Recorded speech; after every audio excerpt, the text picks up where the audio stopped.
ஒரு சிலர் நெனைக்கிறாங்க, நம்ம லைவுக்கு வருவாங்க, மத்த லைவுக்கு போக்கூடாது, மத்தவங்களுக்கு சப்போர்ட் பண்ணக்கூடாதுன்னு. ஆனா எங்க லைவுக்கு யார் வந்தாலும் சப்போர்ட் பண்ண சொல்லுவேன். யாருன்னா என்னமோ போங்க. யாருக்கும் யாரும் அடிமை கிடையாது. அப்படின்னு விட்டுறேன். என் லைவுக்கு வர நீ ஏன் அடுத்தவங்க லைவுக்கு போற? ஏன் சப்போர்ட் பண்ற? இந்த கொஸ்டின்லாம் நான் எப்பயுமே கேட்க மாட்டேன். நீ என்ன இஷ்டமோ அத செய்யுங்க. பேச பிடிக்குதா பேசு. பேச பிடிக்கலையா பேசாத. That's all.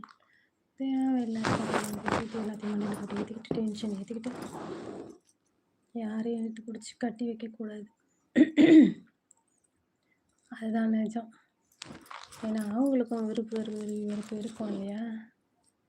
யாரும் யாரையும்